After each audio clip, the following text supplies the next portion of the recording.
another episode of GameCorp. This is the one and only gaming podcast that you will ever need. I am your host once again. My name is Matt Hedrick, and here with me, doing the work behind the scenes, is Mr. Chad Porto. How are you, sir? Pay no attention to the man behind the curtain. Just picturing just picturing Oz with your head in that place. No, you should be picturing Cox with his kid. Cause remember they did the Wizard of Oz episode. Oh, that's right. They did, didn't they? How am I going to take care of a kid? I lost yours like an hour after watching him. Carla, my son is green, and I would like to say this is the worst thing that's happened all week, but it's not.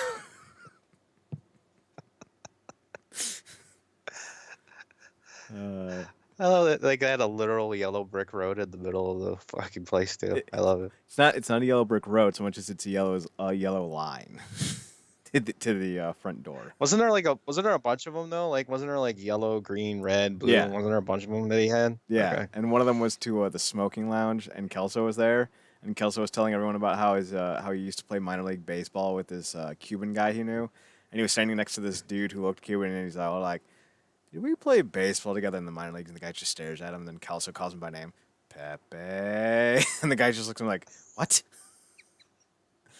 Kelso fucking rules. He's racist, but you gotta love him. I don't think he's racist. I think he's Or just definitely byproduct of the time. He's definitely unfiltered because like he'll never do something that would hurt someone. You know what I mean? Like No. I just don't think he cares. I don't think he's definitely not politically correct. He hates everyone though, so it's great. It's good stuff. So we're doing Eternal Champions. Oh yeah, fun stuff. So you wanted to do Mall Brawl, but I can't get my hands on the game yet, so you're gonna have to wait for that one, motherfucker. Well, I mean, I'm hoping because there was talk of it getting a PS4 release, so hopefully that'll come within the next maybe couple months or so. I don't think it'll be that long, but hopefully it'll come soon. Well, that and what's that? Retro Mania are two games I'm very much looking forward to coming out on the PS4. Yeah, Retromania I think is gonna drop. It's supposed to be scheduled for July, but it'll probably be like I would say mid to late, like probably late summer. I would think. Well, they finalized their roster, at least their pre-download roster. You won't know who the other two guys are. I'm sure you probably don't know who a lot of the guys are. But the two new guys that they announced were Zack Ryder and Kurt Hawkins as their real names, not their WWE names. So Yeah, the only one I'm directly familiar with is Stevie Richards. That's the only one I'm directly familiar with. well, you should know who Tommy Dreamer is. Mm-mm. Really? Is he ECW? Yeah. So is Stevie Richards. Okay. Although Okay. Stevie Richards, Well, I remember you Stevie probably know him. Richards when he was like the censor Yeah, thing or whatever in WWE. I was just about to say you probably know him more from his time as Right to Censor. Mm. That heel stable should have been world champions, man. I tell you what, they were fucking over. Stevie Richards should have been fucking world champion. Oh my god, they would have made so much money. That was like the weirdest fucking persona ever, too. I loved it. It was great. Someone needs to go back to that fucking gimmick because I'm telling you what, that's money right there. Oh, that's so money. Speaking of money, Eternal Champions. Now, who did a video on this? Matt McMuscles? Yes, he did. I'm gonna just kind of spoil this. For a fighting game in '93, this was great.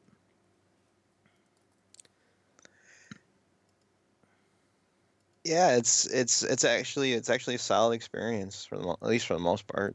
I mean, you're obviously gonna get better gameplay today. Hmm. And as far as fighting games go, I don't remember much before Street Fighter. And Street Fighter was garbage. That's why they like did a whole rebuild for Street Fighter 2. So like I don't know how many fighting games there were back in the day. Like that were like there was the Karate Kid game, but that was garbage. And then there was like just a karate game, which was also pretty garbage. So it's kind of one of those things where the template was still fairly new for what we were getting in the marketplace, and I think Eternal Champions did pretty damn well in that regard.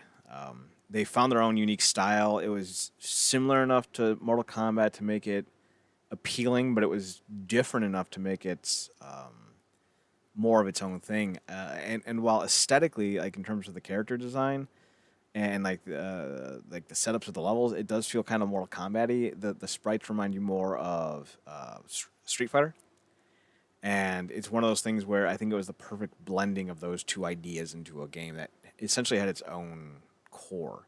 It didn't feel like it was a retread like with Call of Duty had what was the other one, Medal of Honor, and they're like the same games, just like with slightly different button controls.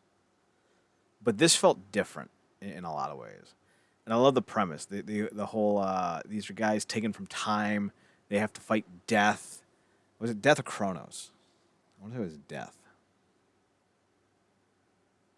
Do you remember who the final boss No, was? I don't know.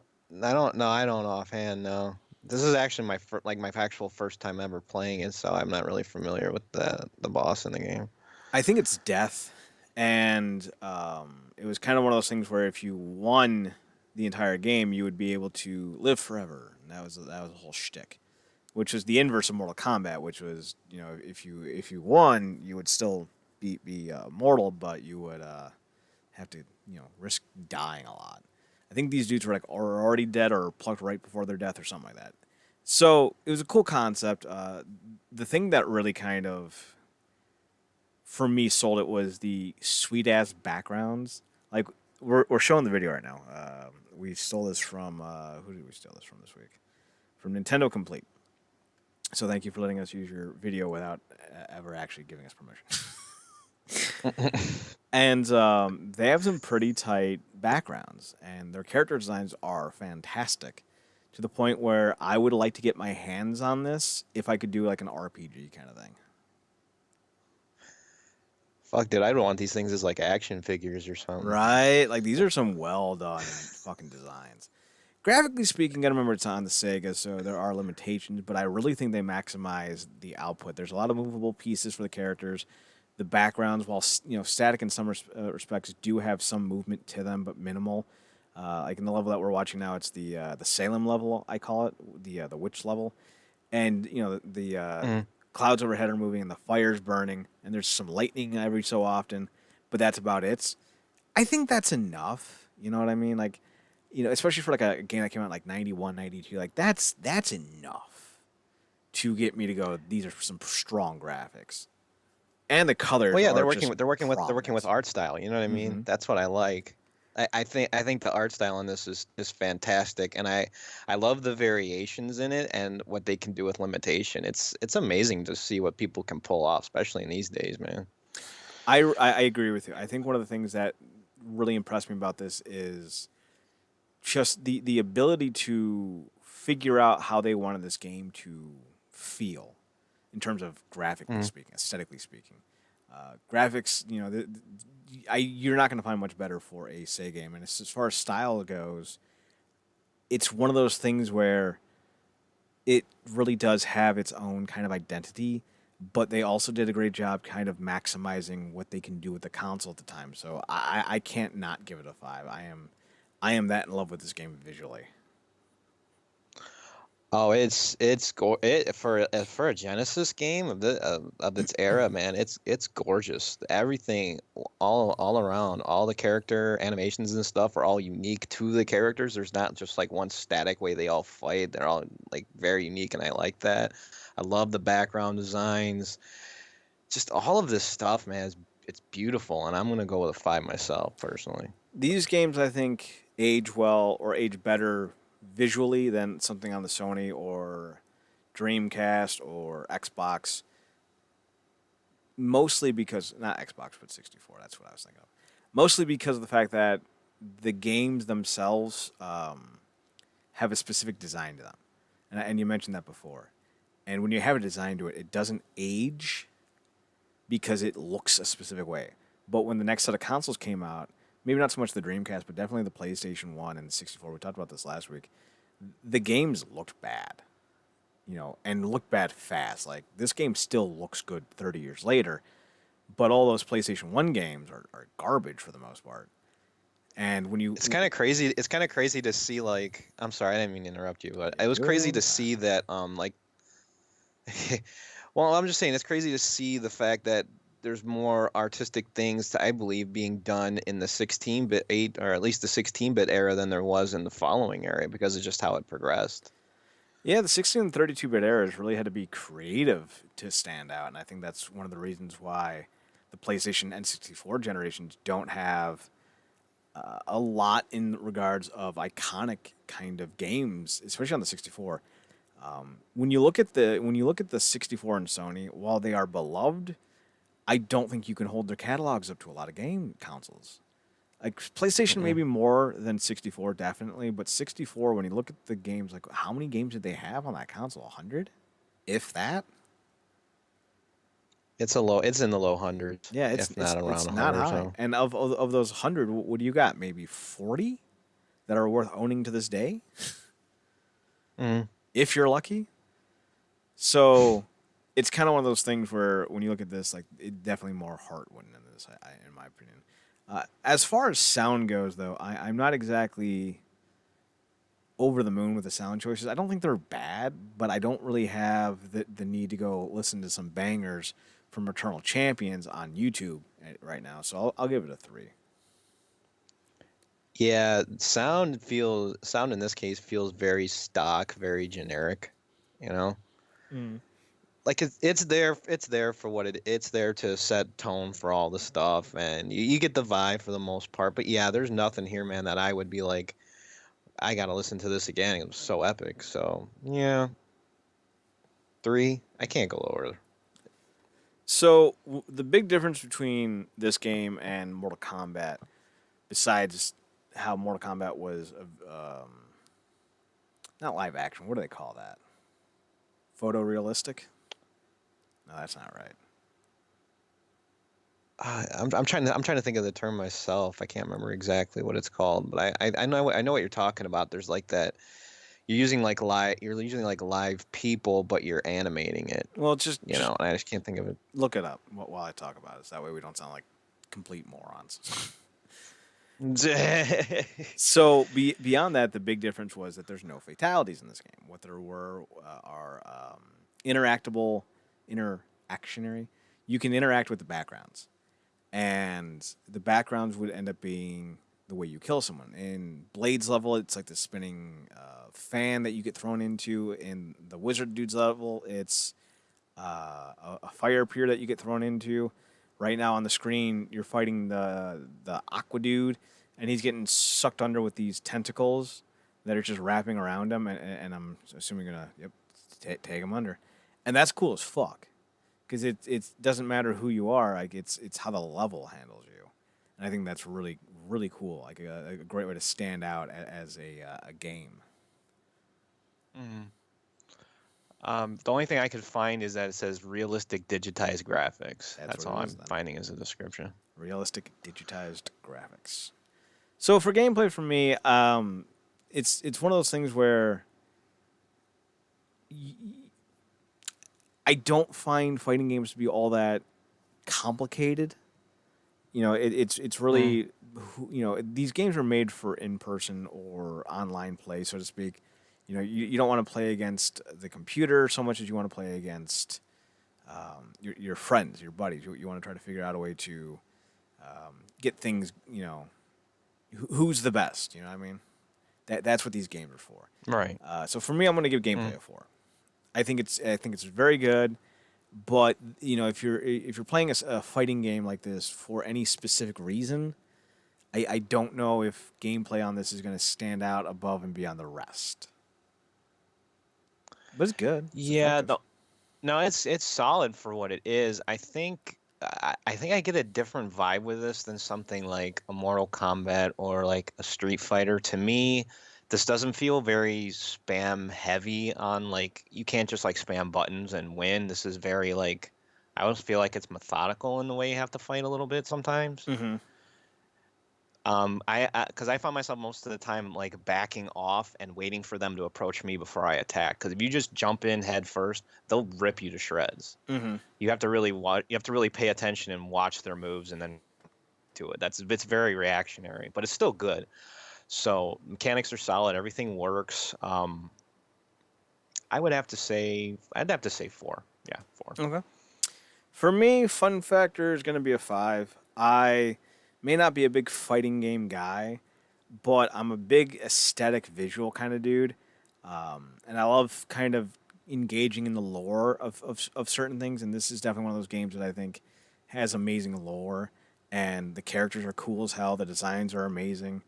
I would legitimately like to make this into an RPG where, you know, because all these guys are so unique and different that you could have a lot of fun with a game like an RPG surrounding these different skill sets and styles. So definitely had a lot of fun playing this, even if it's not a game that I would play all that often. So you said five then, right? Mm-hmm. All right, yeah. So to me, it seems like his style is a big reason why it pushed you into the fun, like high on the fun Oh yeah, factor score. oh Then yeah, it seems like a definitely. big purpose. And I have to agree to an extent. I didn't have as much fun, but that's just me. I do love the character designs. I love everything about this. The overall tone and vibe is very enjoyable. It really makes things unique. But I think I'm not going to go perfect. I might go four personally. Okay. And then challenge. Of course, this is, you know, boil it down to the simple ideology of is the game rewarding to beat? You know? I don't know.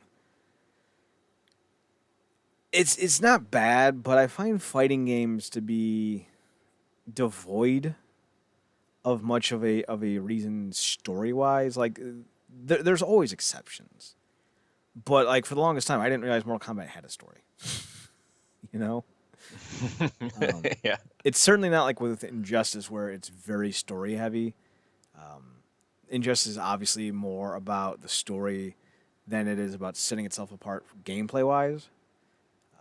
But I don't know if I would say that, you know, if these characters were any different, would I have as much of a desire to beat this without these cool ass characters? And the answer is no, I wouldn't.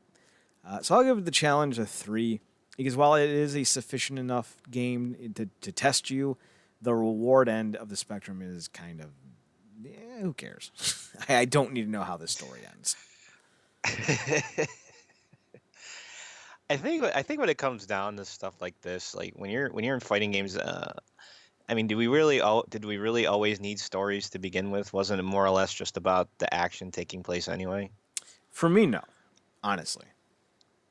No?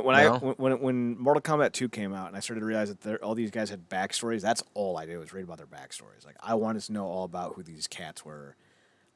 So I mean, I might not be the norm on that one. I know there's a lot of people who just want to, you know, do the fighting, and that's cool. Like there's nothing wrong with Hmm. that.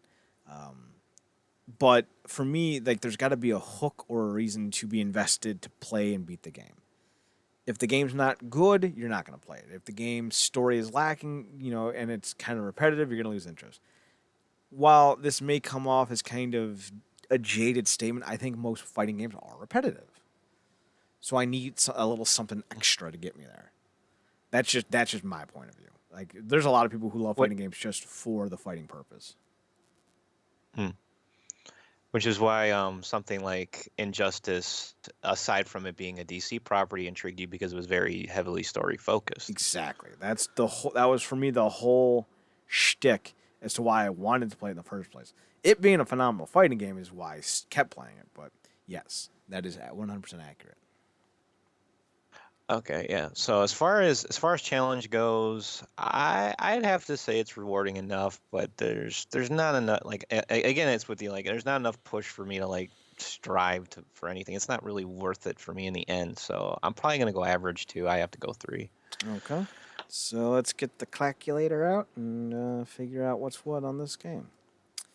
So we got a 5, we got a 3, we got a 4, we got a 4.5, we got a 3. That gives us 19.5.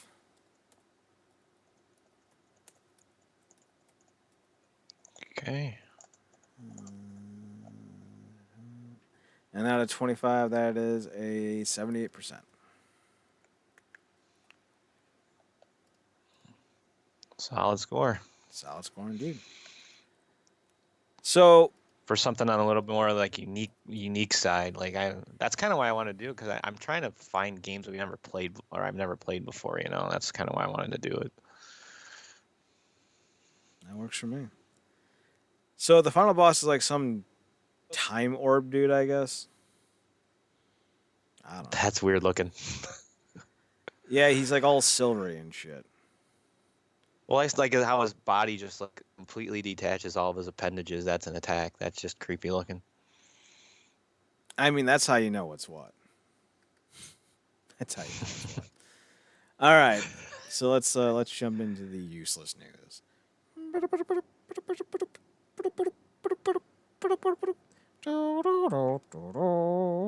Now it's time for your useless news with your host, Hat Medrick. And on lifestyles and blogs, Chad Porto. Now to the desk for your useless news. Thank you very much for the introduction. As always, I am Hat Medrick, and this is your useless news. Here are tonight's top stories. You didn't fuck it up. Or bottom. Phil Spencer says 2021 games are more likely to be disrupted by coronavirus. I still don't know why we're saying coronavirus instead of by the coronavirus, but hey, here you go. I don't. And here's the thing: it's not universal. I've seen people write the coronavirus, and I've seen people not write the coronavirus. So I don't know. I don't fucking know, man. People are just calling it COVID-19 now because that's the official disease name. That coronavirus, gives you the COVID. I don't know. So Xbox says their areas dumb and have basically stopped due to remote working. Yeah, because it's affecting. What it is. What it's doing is affecting certain areas of the job that, especially nowadays, are the most important, such as like video capture, motion capture, and stuff like that, and like also like recording dialogue. I think all motion capture is the bigger issue though, other than audio, because audio you can always record them. Like you got a proper sound setup at home, you can do it, but the motion capture is a big one, I think. You mentioned that, and My Hero Academia, actually, that's how they're finishing some of their episodes is by remote voice acting. Yeah. And as far as motion caption, that should actually be one of the things that should be doable, considering most motion capture done one at a time. So I guess you could. You just need the viable space for it, though. You know what I mean? Well, most places have that because they're shot in warehouses because they often have large patches of dedicated floor space for that. Like these guys aren't doing it in like a what was that Sega circle that they had back in the day? The activator. Yeah, Is that what you're talking about? like the spaces aren't the size of the activator. They're sizes of basketball courts usually. So like there's plenty of room to stay 6 feet apart. So I think this does make sense though to hear that some games that are planned for release in 2021 are like more than likely going to be affected because most of the other ones were already on kind of the tail end of their production anyway. So anything in the future, yeah, obviously you're going to expect that, yeah, like to me this wasn't that surprising. And honestly, I don't really care. Well, I think it's just anything. I don't know if it's the side of it of the story itself, or it's just the fact of Xbox in general. The moment you hear the word, you just click your head off of it and you move away from it. No, I think it's because it's obvious. You know what I mean? Mhm. It's like wildfires burn in California. A lot of trees are gonna die. Duh. Why is that a separate story? Or like if you live on the coast and you're surprised that you get hit by a hurricane. Well, no. It would be more along the lines of like hurricane hits coast, house is destroyed. Yeah, duh. or maybe more to the point, hurricane hits coast, shoreline to be elevated for a few days following a hurricane. Wait, are you telling me that the hurricane is going to affect our water levels? Because duh. Or here's an even better analogy. Buses to All be right. late. Buses to be late. Might be late to work. Well, no shit. If one's late, then the other's almost guaranteed. Fucking hell. That's why these stories kind of, they murk me because like, duh. Like anything like this is gonna cause a delay, believe me. Are you saying that the things that it's already caused delays are going to cause more delays? Oh my god. And It's a conspiracy. and considering pandemics can last, years, I'm not surprised. Color Mm-hmm. me unsurprised here, folks. All right, here we go. Although this one's another dub because look who's saying it. Fucking remember when Bethesda was held in high regard? I do. That was a thing. It was a great time. They had a long run too. Bethesda reiterates Elder Scrolls 6. Hang on. Bethesda reiterates Elder Scrolls 6 news is likely years away. So the game that hasn't been even put into development yet is going to be years away from having any news about it. That's like saying that sports star you want him to sign. Well, we'll tell you when he signs. When he signs. Whew. Well, gee, great headline. You really sold me Yeah, on this this one is there, Chief.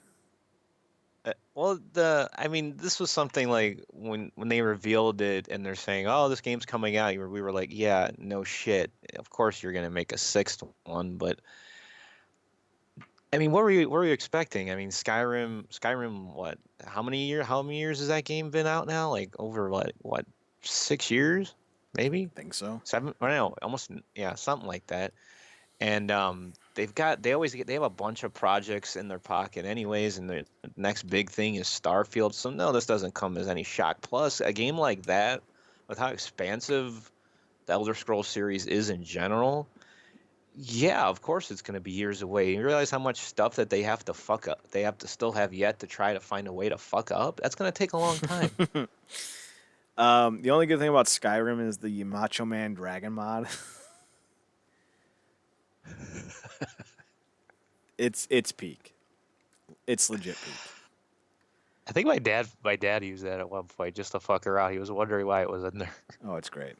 Nintendo's reportedly struggling to obtain essential Switch components. I don't know how hard it is to obtain plastic, but apparently it's becoming hard due to the COVID. I think it has more to do with I Right think here, internal yeah, components right here, actually. right here, man, right fucking here. Nintendo is said to be facing difficulties obtained by, excuse me. Nintendo is said to be facing difficulties obtaining key Switch components in Asia due to disruption caused by the coronavirus. Same website. There's the.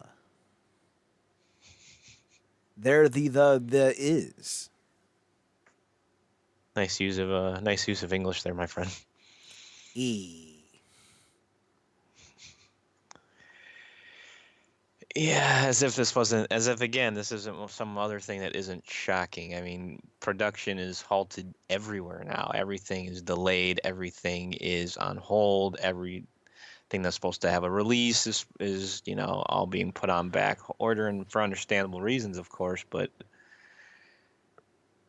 having essential parts to make your console, and especially in your third year when you're trying to make a big push for a lot of your games, that's gonna cause some big issues, especially in the next few months when things are gonna try to kick back up. Hopefully it gets back on track and able to get this worked out. But for now, I guess you're gonna be stuck not getting a Switch for a while.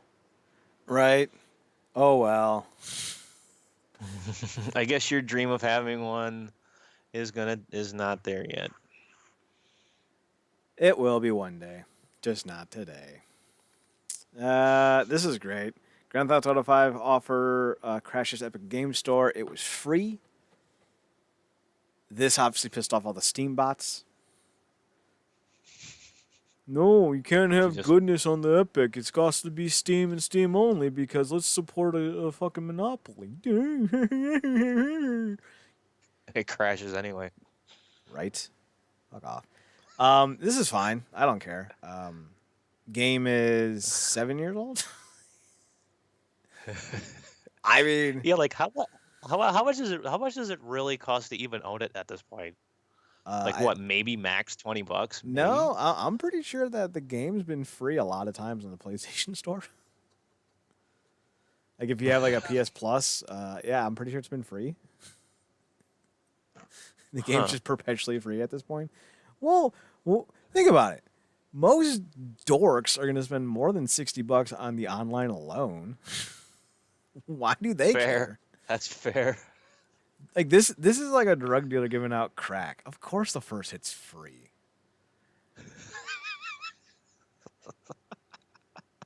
Swear to God, I might go and get my PlayStation Plus reactivated again now that I actually have disposable income again. I might not see the light of day if I play Grand Theft Auto 5 online again. It was fucking fun, man. I loved being addicted to people. Because you could, it's a living, breathing world. You could do whatever the fuck you want in it, basically. Well, that and you can steal airplanes from the Air Force Base, and that was always a lot of fun. Can't do it in the mainline game. Literally, If you try to do it in the mainline game, you just explode. It's so dumb. can literally gamble with real world money, and they use microtransactions in a casino. Like, no, this game didn't fucking care. See, like I think everything they did in this game is perfectly acceptable. You could still experience the game, as is. It had a great, and I mean a great single player campaign. I genuinely felt like I paid $60 and got $60 worth of content back. Genuinely. Technically, I didn't pay $60. I got the special edition PS4 console because that was when I bought the PS4 for the first time and only time. Hmm. Actually, the PlayStation 4 that I bought is the only time I've ever bought a PlayStation 4, and it's the only time of the PlayStation consoles I've never had to buy another one of. Hmm. I think I had to buy Most 3 PS3s? most functional. 3? Yeah. Damn. Granted, Damn. the third one I just bought a few months ago. But still. Oh, it was only two. It was only two for me, and one didn't have. What was your issue? Was it like that screen or what issue or something that they had, the screen of death they called it or something? No, my issue was more a TV fell on it. Oh, that's right. I remember. Yeah, that's what you were saying. Yeah, TV. Yeah. And it broke the frame, and I think eventually what ended up happening was the shock to it kind of loosened some things, because what ended up actually happening was the disc reader stopped working. So like I couldn't have, Oh yeah. like if I put in a game, it wouldn't read the disc. Yeah, there's usually like a cable or something that connects it, and you that probably along with almost everything else in that thing probably just jammed right apart. Well, I took it to see how much it would cost, and the guy's like, well, with the parts that I would need to order and the labor, you're looking at $150, and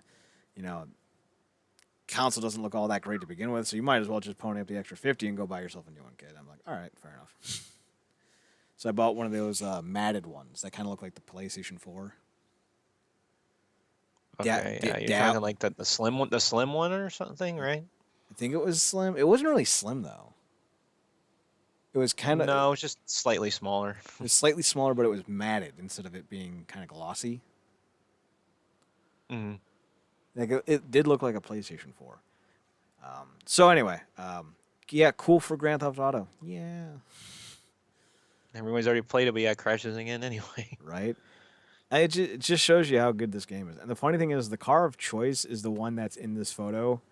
It's the black. It looks kind of like an Impala. That was my car of choice. It was so much fun. God, I might play that game again soon. It's giving you the urge to go back, huh? Yup. So I've never played this game, never even heard of it. The Calling is coming back this time, swapping free to play for one free to play per day. Yeah. When the whole idea of that what's that Battle type Royale. of game called that? Yeah, when Battle Royale became a thing, they were kind of one of the first ones to like dip their foot in the water for it.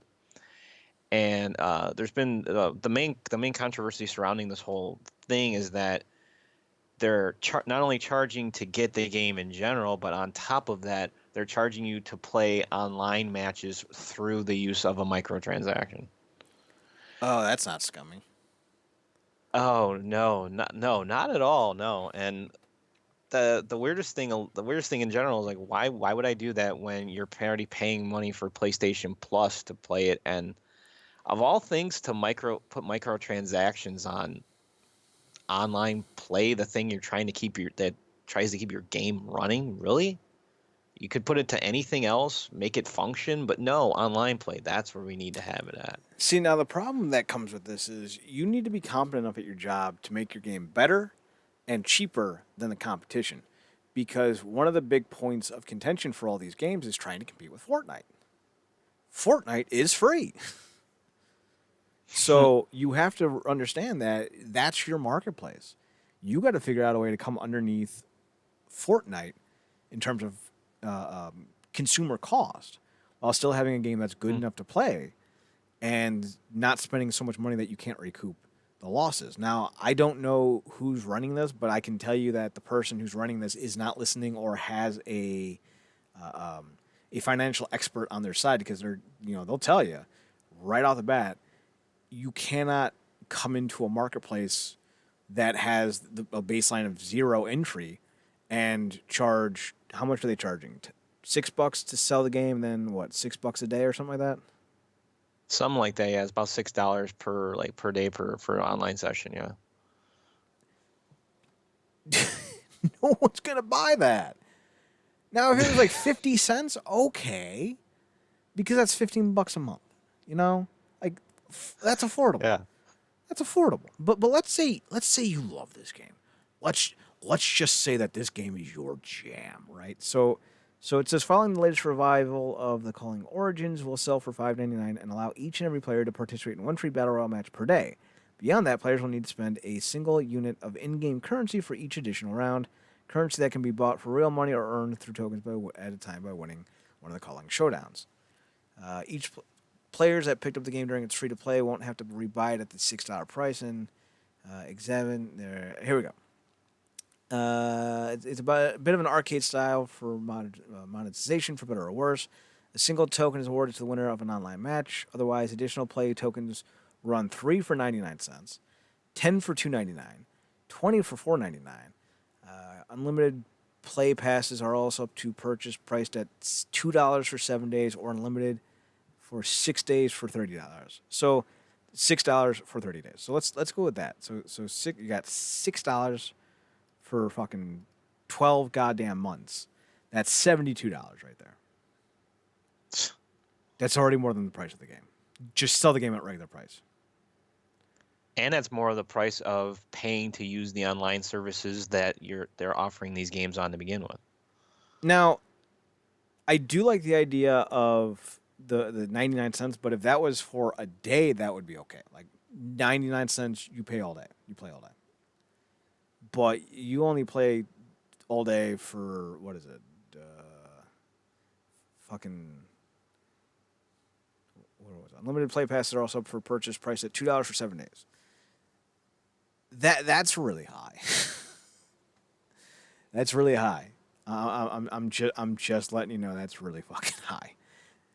They're obviously trying to sell these 30-day passes. That's the whole point. That's why the prices are the way they are. But it's still scummy as fuck, Well, when you're looking at it too, like, depending on your skill level, not everybody is great at battle royale games, and then I'm assuming this is 3 things. That means 1 per session that you're playing. So what happens if you drop in the match and you get shot within like 30 seconds? Oh, there goes one of your play tokens. Yup. Within like 4 minutes, you spent $1. Dude, I guarantee what the fuck, dude? if this game was worth anything, because it's not, that's why they're doing this, they're in desperation mode. If this game was worth anything, you slap on 25 cents a day, this game's going to make buku bank. But the game's not good. Like, fucking Fortnite charges like, what, 99 cents for new skins for your guns or some bullshit? Not even things that help make you better. Just for the aesthetics. And they're making bank. So, like... And the only thing they really offer for offers is just, like, season passes or something. That's it. And how much is even a season pass? And what does a season pass include? Like, all the downloadables? Yeah, pretty much all the downloads for whatever new content they're throwing, like a new map or a new set of characters or a new weapon, but everybody can get the weapon. It's just within the pack.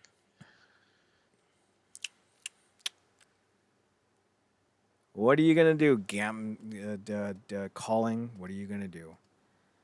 There's a You're gonna song. There was a song called "The Calling." Remember that? And I could, and I would. No, "The Calling" was the band. Wherever this thing goes, way up high and down low, you go wherever this way goes. Sing along. No, don't sing along. You're terrible. I couldn't even understand you. You were like muffling it. I could barely hear you. I wasn't muffling. I was Scott stabbing. Can you take me higher to a place where blind men see?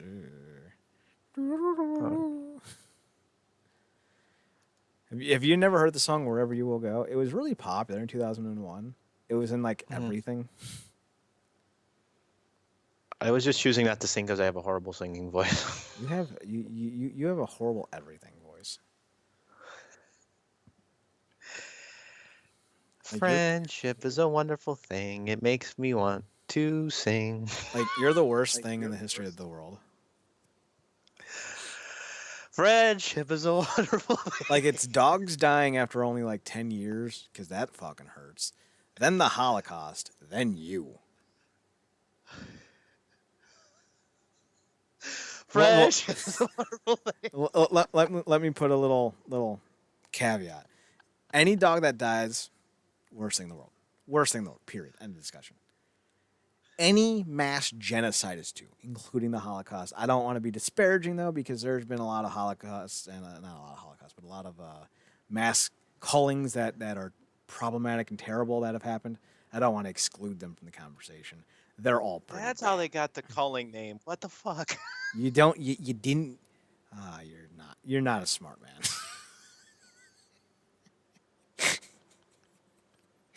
Yeah, I'm being a dick to you, but yes, calling means to dwindle the population, usually through some type of forced means.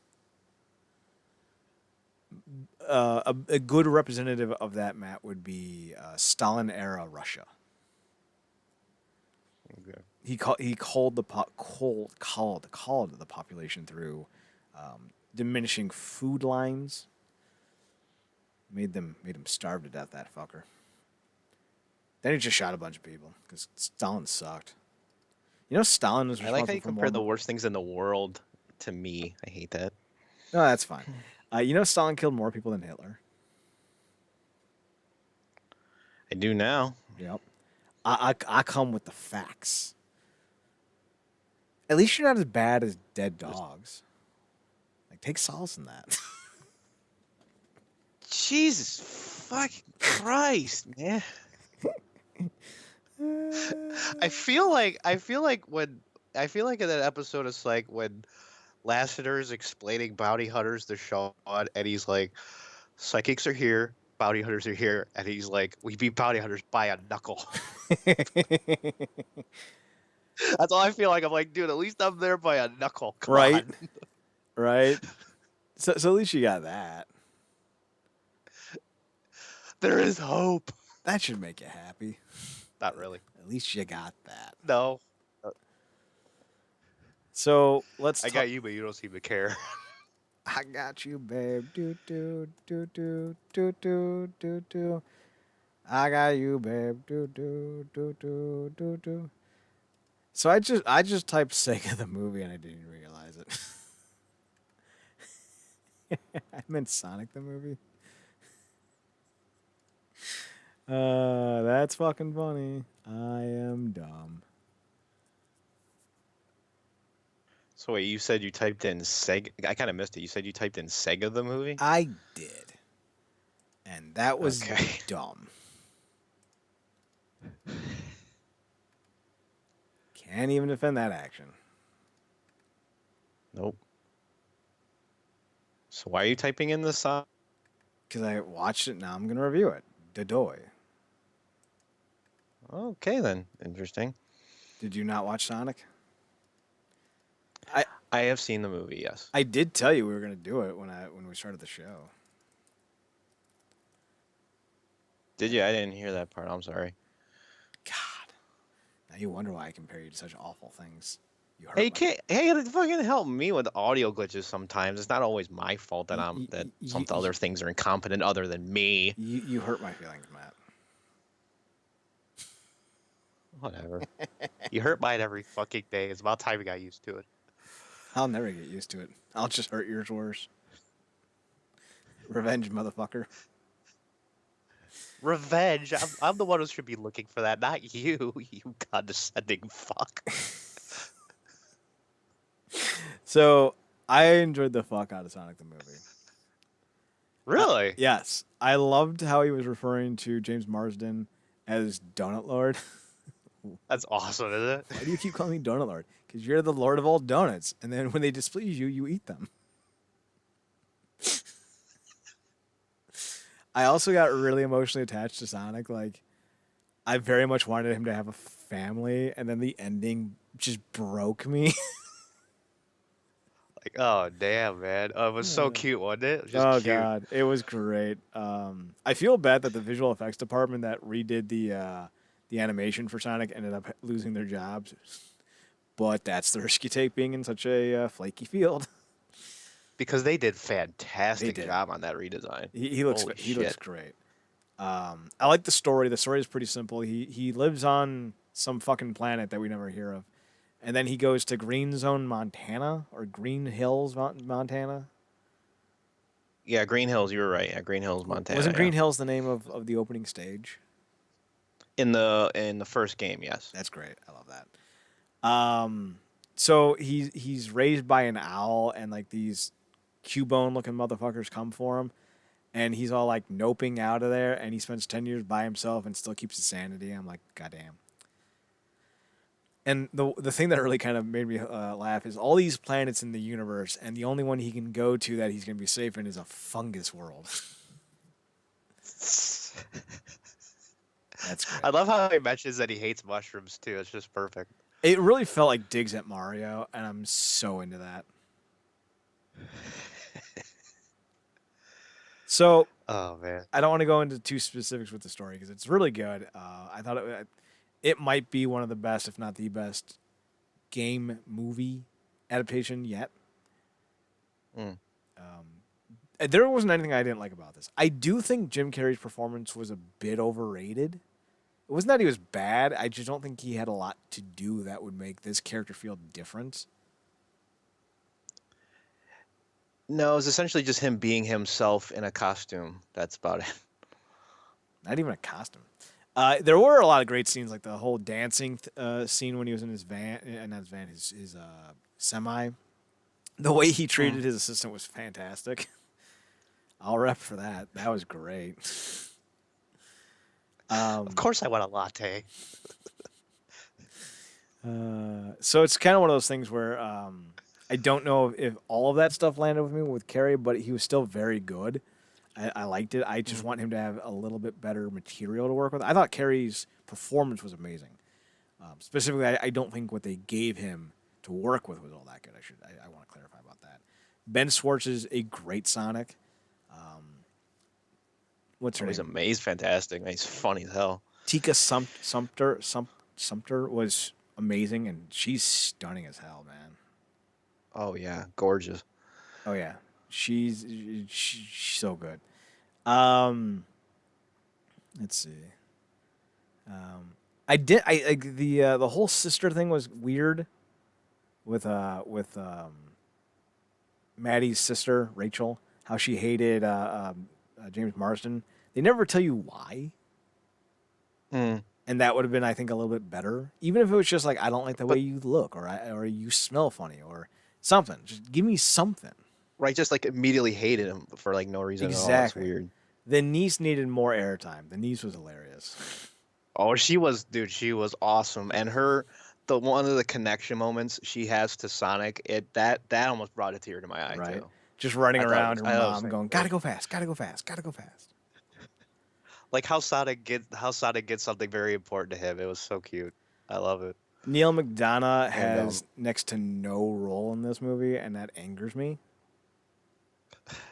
because he has the potential to do so much more than what he did. Yeah, he's so good. He's amazing, and I don't even think you've seen him as Damien Dark from the Arrowverse. I don't think you've ever seen him do that stuff. The only thing I've ever seen with from him, I think it's two things, and one of them was really bad, and the other one's all right. Is Walking Tall and that really shitty Chun Li Street Fighter movie. Those are the Oh two I remember God, him from. he was in Minority Report. You ever see that? Oh shit. Okay. He Yeah. he was kind of like the Now I number. know a third one. Yeah, he was kind of like the number one grab guy. Okay. I got you now. So Sonic was Sonic like your like favorite part of this whole thing? Like how did you feel about his like one-liners and stuff like that? You think they a little bit too much at times or No, I think with Robotnik, not all of Sonic's stuff landed, but I liked his energy and I really liked his performance.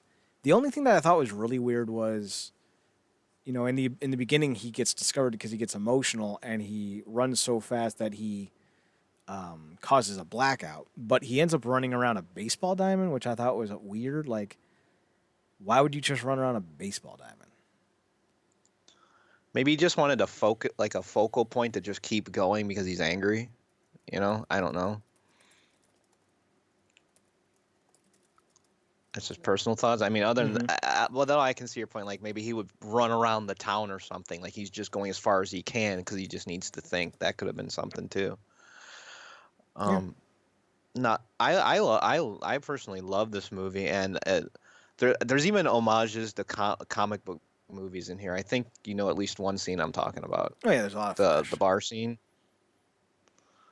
What are you talking about when he's with just the fucking bar with scene? when he's fucking with dudes at the bar when he slows down time and he starts messing with everybody at the bar. Mm-hmm. Oh, that's one of my favorites. Just like he does it, he does the whole day. Is it Days of Future Past? The whole Quicksilver thing. He Yeah. does it, but he does it in a childish manner, and that shit's funny. I don't think that's necessarily a comic book reference so much as it's just a staple of certain genres. Mm, okay. But I did like the scene. It was pretty good. I like the best line in the whole movie though came at the end.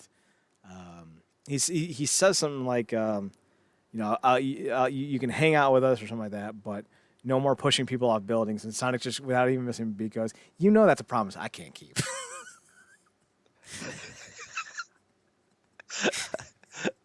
Because that's I me. think one of That's my so me. that is you, man. That is you, like to a freaking T.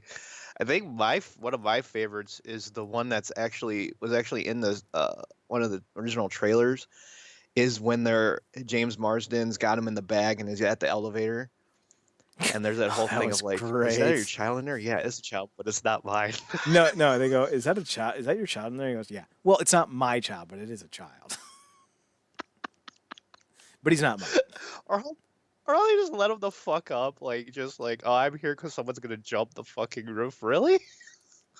Came all the way from Montana, and then why is she here? And she just stares.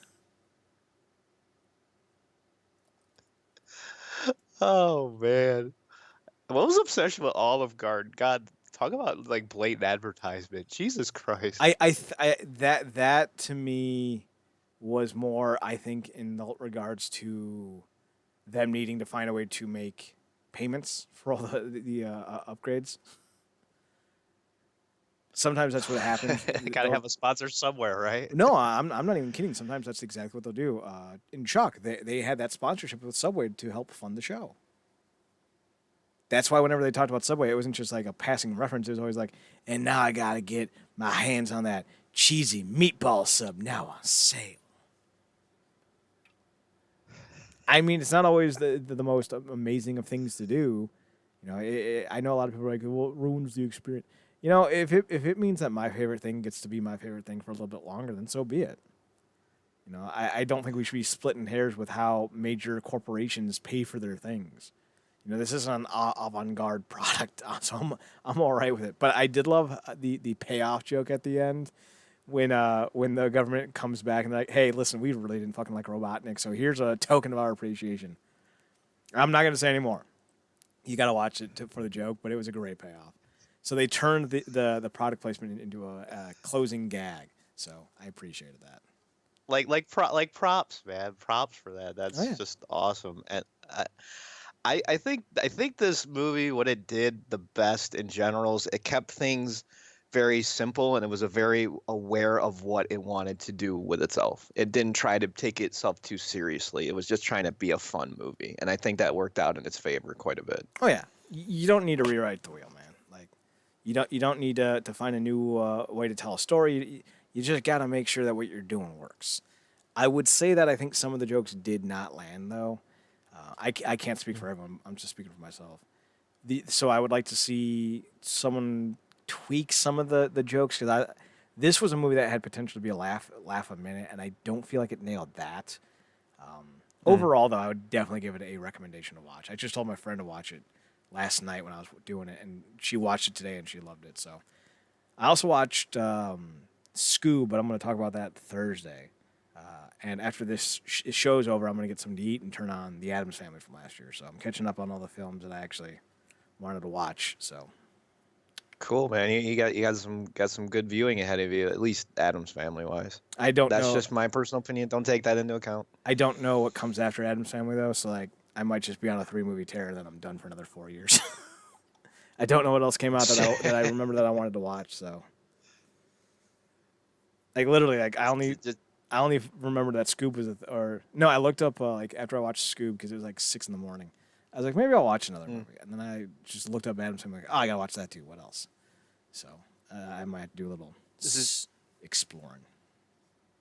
This is you just basically like picking up table scraps at this point, right? Yeah, essentially. Although I have no idea what you mean by that, but yeah, that's her. Like there's a bunch of things that you probably wanted to see throughout the year, and you didn't get to see all of them. Maybe some were just left there, and you forgot about them, and then you pick them up and you watch them now. That's what I was essentially getting at. Yes, but the term table scraps wouldn't apply to what's actually happening. Most of these movies, while I did want to watch them at one point, none of them really sparked a desire to make sure I saw them. You know what I mean? Like there are just some things Okay, like yeah. I will automatically show up for. Like I still haven't seen the last Star Wars movie. Hell, I haven't finished watching the last episode of The Mandalorian yet. Shit. So like, there's that. Some properties I don't have an affinity for. Some properties I fell out of love with. For me, Mandalorian was just kind of. It was good. I liked it. It wasn't bad at all, but just something about it didn't hold my attention. I think you could have turned that into a movie and been much more, on the dot. Like, some of these episodes didn't need to be 40 minutes long. Still better than fucking the new trilogy, though. Goddamn. I've seen them all in theaters, and no, thank you. I'll pass on them all, please. Didn't you go with me to see the seventh one? Yes, and yeah. It was the Force Awakens. That's Yeah. the seventh one, Yeah. right? Yeah, it's episode 7. Yeah. We did that. We did that one together, and reluctantly, I went to see the other two, and it just became more disappointing as time went along, man. Just My brother dragged me to the 8th one, and I was like, "This is terrible." And he's like, "Yo, you just don't like I'll it because trust- it's popular." I'm like, "No, it's bad, Mike. It's bad." yeah. If you think that one's bad, this one won't do you any favors, man. I watched the Everything Wrong with It instead. That'd be a long episode. 22 minutes. When they get longer, some big shit's going down. It's so dumb. It was made by someone who doesn't understand how to tell a story, and that was very clear. Looked beautiful. So dumb though. I was kind of surprised that you I was kind of surprised that you actually enjoyed the Sonic movie. I had a feeling with a property like this, you not really being into the games of like this genre in particular, this kind of wouldn't have been on your list to really watch. You would have just kind of passed it. But I'm happy you enjoyed it. They didn't make it a platform movie, Matt.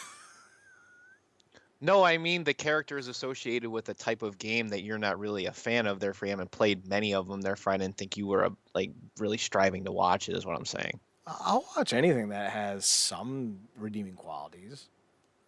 Okay. I'm not so anti a movie that or an enjoyment that I'm going to be like, ew, no, Sonic. I mean, the Sonic Hey, fan some base is people pretty. are. That's why I say it. The Sonic fan base is pretty terrible. But like if Mm. Sonic is gonna be an enjoyable experience and it's got some decent reviews, I'll check it out.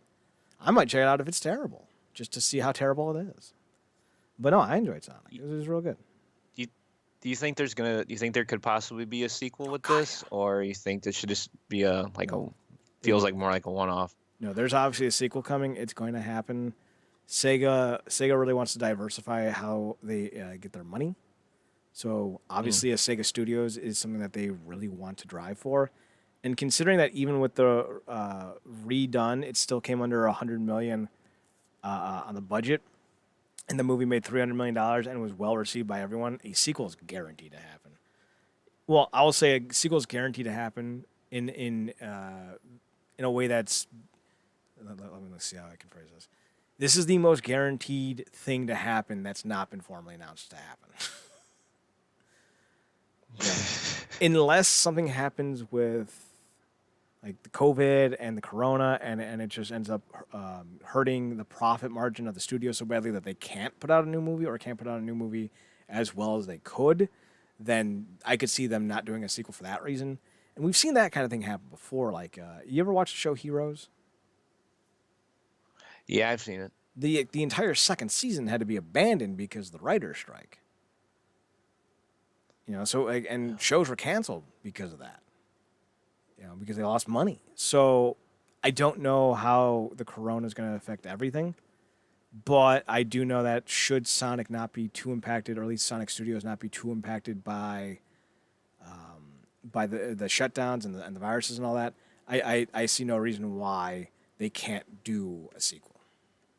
Well, I want to see an expanded universe personally. I want to see all these characters come in, but in relative time, not just force them because it's the second movie. Well, I would like to see it be a genuine thing. I don't want to see spinoffs. Like, I have no interest in seeing the fucking cat or Knuckles or the girl Sonic in movies of their own. I don't. Now, if you want to bring them into the same movie, cool, go for it. But let's do Sonic like Fast and the Furious, and not do a Calvin and Hobbes spinoff. Although I'm joking about the name of the spinoff for Fast and the Furious. If you actually want to incorporate Calvin and Hobbes into the Sonic universe and then spin it off, that is the lone exception. Just the epitome of awesomeness all in one package, right? Sonic and Calvin are the only two that can actually talk to Hobbes. And Hobbes is like super racist to Sonic for some reason. I love how you always have an angle. You always have an angle for something, and there it is. There it is. Jesus. I mean, I'm that good. What can I say? So listen in on Thursday. I'll talk more about Scoob and the Addams Family. I will say this about Scoob. I liked the idea in which they went with by incorporating the Hanna-Barbera universe. Because you had Blue Falcon, you had Captain Caveman. I will say that I think the biggest draw to me originally was seeing the backstory of Scoob and Shaggy. And Me too. And while they do address it, the movie actually features more of them as adults.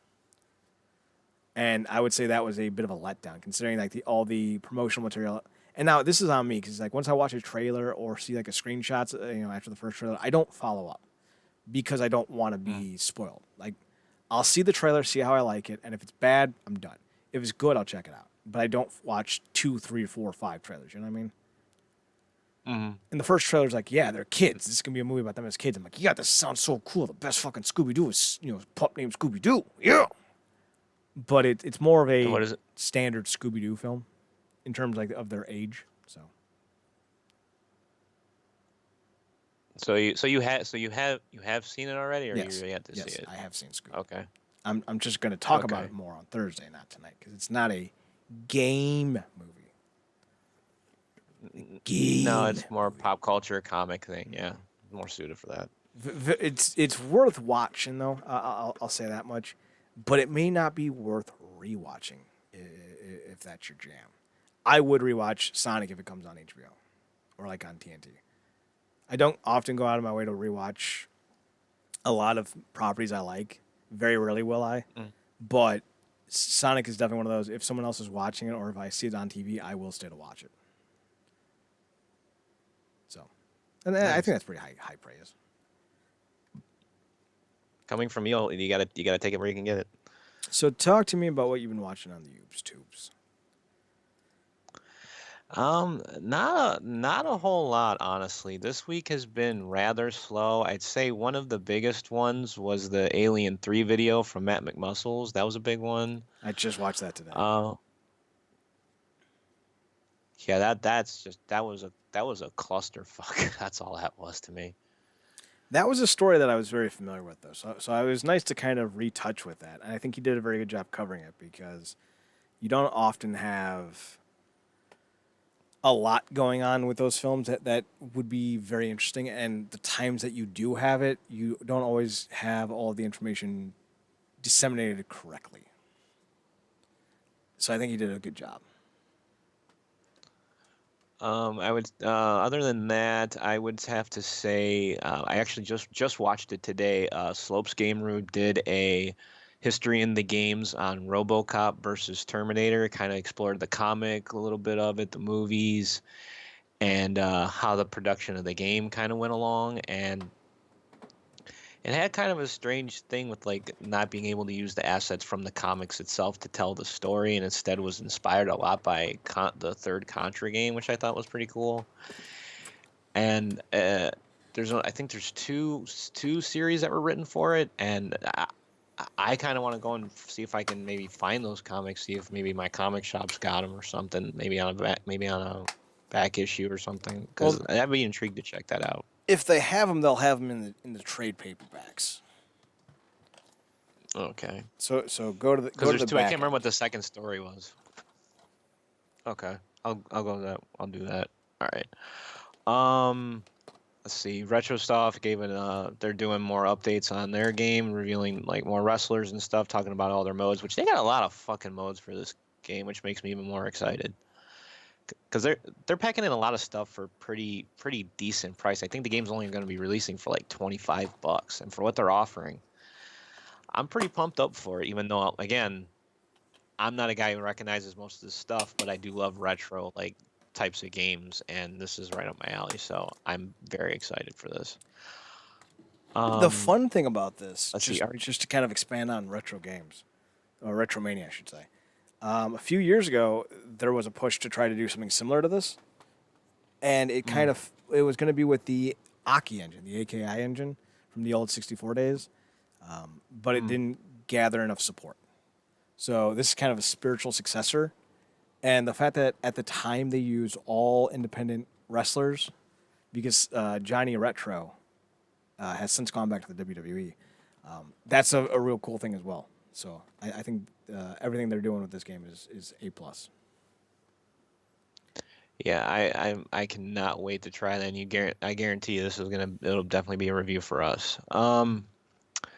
Let's see, RGT85. He did following up on wrestling things here. It seems to be a wrestling week. He did a video on the worst WWE wrestling games, and I don't know about you, but if I were saying that, it would be aside from the 64 games, any other one I ever played. But I never really played the ones back in the Super Nintendo and Genesis days. I didn't get really acclimated with that stuff until the 64 generation came around, because it was kind of what everybody was playing.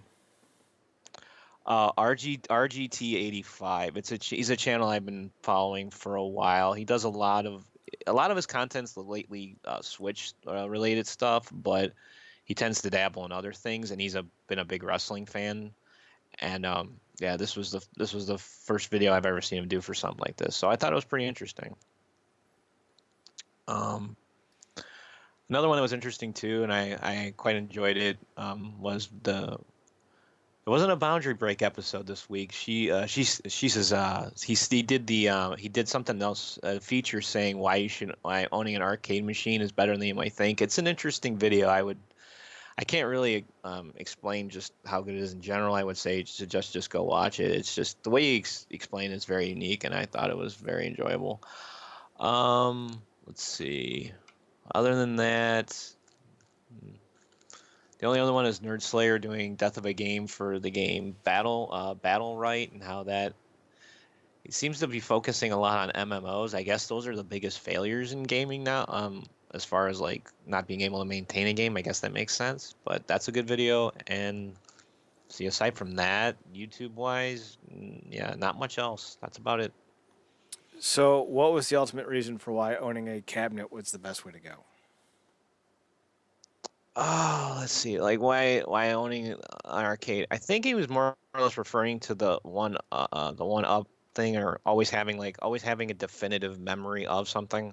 Mm-hmm. Like you always have the physical object there, and every time you want to relive it, you can just instantly go to it. It'll never leave you. That kind of thing. Your kind of connection to it. I believe that was the big important point he was trying to make. So, I watched a video from Inside Gaming that described the Ninja to Mixer. So apparently, Twitch, I think it's like they had like 1 billion hours of viewed content the last 6 weeks or something like that, and like Facebook Gaming, YouTube Gaming, they all had increased view rates during the pandemic. All of them except for Mixer, which had like a 0.3 increase.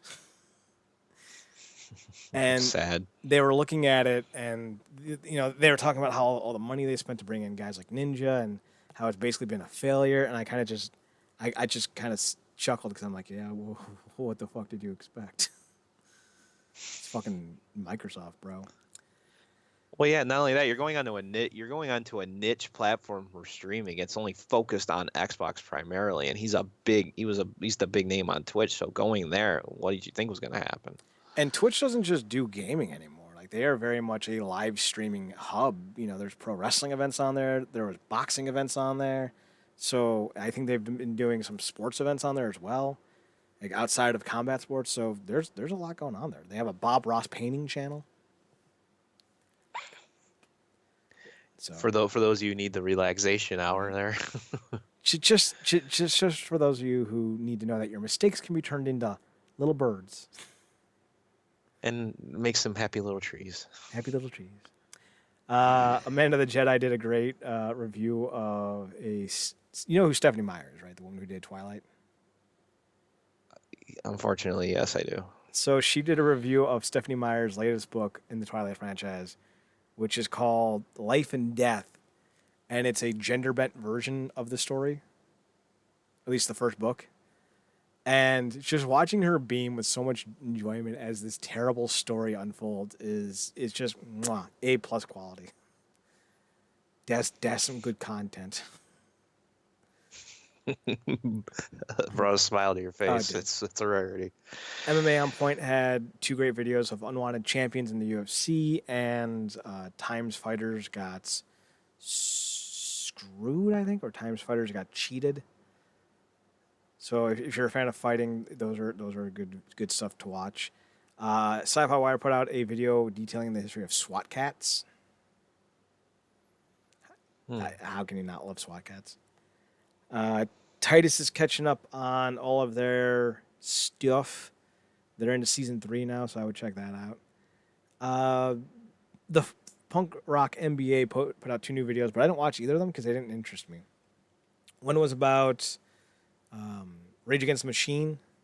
It's called What Happened to Rage Against the Machine, and the other one was it may have been a re-upload, but I think it's a completely different video. I thought it was someone else, but it may have been just another video on the Rage Against the Machine. So, let's see. I think that's really it, though. I've watched a few Spooky Ookies stories, but none of them really kind of piqued my interest. Although Linkara, I finally got back into Linkara because he was doing the Star Wars prequel comics. I thought those were pretty good. Let's see. I haven't watched the Angry Video Game Nerd review Dennis the Menace because I have no interest. I suspect this unsubscribing from that channel is pretty much rather imminent at this point. unless he does something different, like I really got back into him because he did the Dracula reviews and the movie reviews. Like those were really cool. But now he's doing those stupid fucking video room reviews with his buddies, and I don't give a fuck about any of his friends. And they're all like freeform and not scripted, so it's like, what are you doing? Like, what are you doing, bro? What are you doing?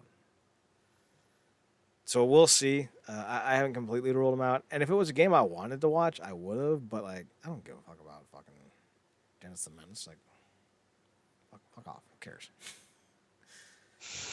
The movie was terrible. Like, what do you want from me? Like, I don't know. Like, come on. I think that's about it. I'm scrolling through. I'm up to Monday. About to get to Monday. So that's when we last recorded. So, yeah, that's all I got on the UbiTube. So, good news for you though. There's no MMA this week, so should be able to record on time. No more things to do then, huh? Well, at least for this week. I did check out the Twilight Zone, that new series from Jordan Peele. I did watch that this past week too, and I've never personally watched it, the original series at all. Like even as much as my parents loved all that old stuff, that's something they never really showed me. But I do enjoy his take on it, and what I love about a show like this is all the little individual stories and the way they mess with a certain topic to really make you think about it. It's a really good show, and I cannot wait till the second season comes out. And the only thing it's on, you have to stream it to watch. It's not just going to air on the network. So I would say if you're a fan of this kind of like sci-fi-ish, weirdish kind of stories, like it's definitely worth a watch for sure. Well, I too watched it, but I was not as impressed because I did watch the originals, and the originals were really good. I haven't seen every episode of the Twilight, so I don't want to make it seem like I have. But the two that I saw, I was highly unimpressed with. And part of the problem is, have you ever seen Black Mirror? No. Well, they're pretty much doing the same idea when it comes to like Twilight Zone kind of content. It's every episode is a brand new episode with brand new characters, brand new story, and it features more on contemporary concepts. Like one of them involved a video game computer simulation that made everyone who played it see certain groups of people as monsters. So they would send the military in to kill all these monsters, but it ended up not being monsters. Or like another one was a guy gets stuck in a video game, or not video game, but like a virtual reality machine, and he can't get out and it keeps looping. So like that kind of general content. The one that really kind of like it was real good. This 19-year-old kid works in London as like a barista. Let me make sure this is a Black Mirror episode, because if it was, this was fantastic. Hang on, give me a second. Let's see. Nope. Okay.